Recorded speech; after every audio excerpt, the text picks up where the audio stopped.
Assalamualaikum warahmatullahi wabarakatuh. Halo guys. Hai. Perkenalkan, kami dari kelompok 4. Di sini kami akan membahas mengenai gerak lurus berubah beraturan. Sebelum membahas materi tersebut lebih lanjut, izinkan kami untuk memperkenalkan diri terlebih dahulu. Saya Arbia, saya Intan Marslia, Saya Indolendari, saya Fatimah, saya Novita Rahmadani, saya Anissa, Dan saya Ranti Utami. Saya Raden Muhammad Firmaniza Rashid. saya Mecha Yuliana. Selamat menyaksikan. Selamat datang di video pembelajaran kelompok kami. Video ini akan diawali dengan definisi dari gerak. Gerak adalah suatu benda bergerak dalam garis lurus atau bisa kita katakan dalam satu dimensi. Gerak disebabkan oleh sebuah gaya. Jika kita ingin menggerakkan sesuatu, kita perlu memberikan dorongan atau tarikan yang kita sebut sebagai gaya. Tanpa gaya, suatu benda tidak akan bergerak atau akan terus bergerak tanpa bertambah cepat. Baik, sebelumnya perkenalkan, nama saya Fatimah. Di sini saya akan menjelaskan mengenai jarak. Jarak adalah panjang lintasan total benda dari titik awal ke titik akhir pergerakannya. Misalnya, jika seseorang dari kota A akan pergi menuju kota D melalui cara seperti gambar berikut ini, maka jarak yang ditempuh selama perjalanan orang tersebut adalah 9 km. Namun, sejauh apapun jarak yang ditempuh, orang tersebut hanya akan mengalami perpindahan sejauh 3 km ke arah timur. Baiklah, di sini saya akan menjelaskan mengenai perpindahan. Apakah teman-teman ada yang tahu apa itu perpindahan? Ya, betul. Jadi, perpindahan adalah perubahan posisi benda yang bergerak relatif terhadap kerangka acuan. Artinya, perpindahan adalah perubahan posisi dari awal ke posisi akhir benda tersebut. Misalnya, terdapat seseorang guru yang berjalan dari meja guru ke papan tulis. Maka, ia melakukan perpindahan sebanyak jarak dari meja ke papan tulis tersebut. Atau, seseorang yang berlari mengelilingi lapangan sepak bola, kemudian dia berlari dari suatu titik dan berhenti di titik yang sama, maka orang tersebut tidak melakukan perpindahan dikarenakan tidak ada jarak antara titik awal ke titik akhir. Terima kasih. Oke guys, jadi di sini saya akan membahas materi tentang GLB dan GLBB. Apa sih GLB dan GLBB itu? Nah, GLB atau yang biasa sering disebut gerak lurus beraturan adalah gerak lurus dengan kecepatan konstan dan percepatan 0. Sedangkan GLBB atau gerak lurus berubah beraturan adalah gerak lurus dengan kecepatan yang berubah-ubah secara teratur dan memiliki percepatan konstan. Selanjutnya saya akan menjelaskan mengenai GLBB horizontal. Apa sih gerak lurus berubah beraturan horizontal itu?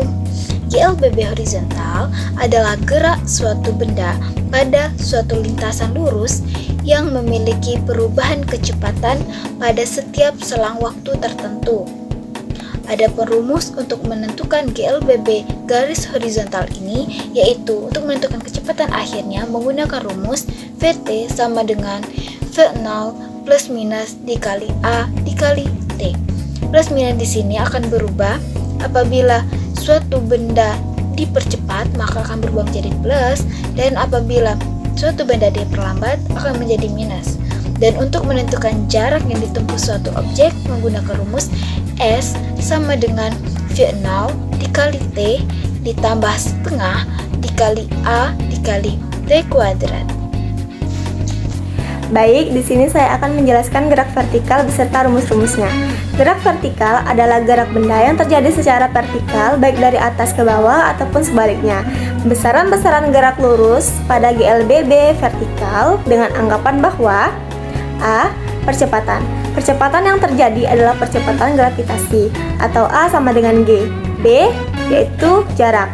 Jarak adalah ketinggian atau S sama dengan H. Dapat dihitung 1. VT sama dengan V0 ditambah G dikali T. 2. H sama dengan V0 dikali T ditambah 1/2 G dikali T kuadrat. 3. VT kuadrat dikurang V0 kuadrat sama dengan 2GH. Keterangannya, VT sama dengan kecepatan akhir dengan satuan meter per sekon, V0 sama dengan kecepatan awal dengan satuan meter per sekon, S sama dengan jarak dengan satuan meter, A sama dengan percepatan dengan satuan meter per sekon kuadrat, T sama dengan waktu dengan satuan sekon. Terima kasih. Gerak lurus berubah beraturan vertikal itu terbagi menjadi 3. Yang pertama, ada gerak jatuh bebas. Gerak jatuh bebas adalah gerak vertikal ke bawah yang tidak memiliki kecepatan awal dan percepatannya adalah gravitasi bumi. Sehingga pada gerak jatuh bebas ini kecepatannya sama dengan 0.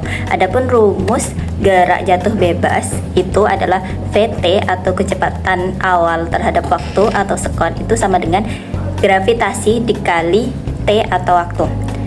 Adapun tinggi atau H itu sama dengan 1/2 dikali gravitasi dikali T kuadrat. Jadi rumus untuk percepatan terhadap T atau waktu itu sama dengan akar 2 dikali gravitasi dikali H atau ketinggian. Adapun contoh dari gerak jatuh bebas ini seperti buah kelapa yang jatuh dari pohonnya. Adapun contoh lain seperti seseorang yang menjatuhkan bola dari lantai 2, di mana suatu benda atau bola yang dijatuhkan itu tidak memiliki kecepatan awal. Baiklah, di sini saya akan membahas tentang gerak vertikal ke bawah. Apa sih itu gerak vertikal ke bawah? Gerak vertikal ke bawah adalah gerak benda yang bergerak lurus ke bawah dengan kecepatan awal. Gerak vertikal ke bawah memiliki karakteristik, yaitu gerak vertikal ke bawah memiliki percepatan yang positif karena searah dengan gerak benda. Percepatan pada gerak vertikal ke bawah sama dengan gravitasi bumi. Gerak vertikal ke bawah hampir sama dengan gerak jatuh bebas. Namun, pada gerak vertikal ke bawah memiliki kecepatan awal. Sementara itu, gerak jatuh bebas merupakan gerak jatuh benda dari ketinggian tertentu tanpa kecepatan awal. Adapun contoh dari gerak vertikal ke bawah adalah memantulkan bola di ketinggian tertentu atau melemparkan batu pada ketinggian tertentu. Gerak vertikal ke atas adalah gerak vertikal menjauhi pusat bumi yang memiliki kecepatan awal dan gravitasi bumi adalah perlambatannya. Bisa kita lihat pada gambar di samping. Pada gerak ini terdapat titik maksimum. Nah, titik maksimum suatu benda bertahan udara sebelum ditarik kembali oleh gravitasi bumi yang memiliki kecepatan sama dengan 0 waktu untuk mencapai titik maksimum. Nah, kelanjutan dari gerak ini merupakan gerak vertikal ke bawah dan keseluruhan geraknya merupakan gerak parabola. Contohnya bola disundul, koin dilempar ke atas, dan pancuran air mancur. Guys, itu tadi video pembelajaran dari kelompok kami. Semoga bermanfaat dan terima kasih kepada teman-teman yang sudah menyaksikan. Wassalamualaikum warahmatullahi wabarakatuh. Dadah!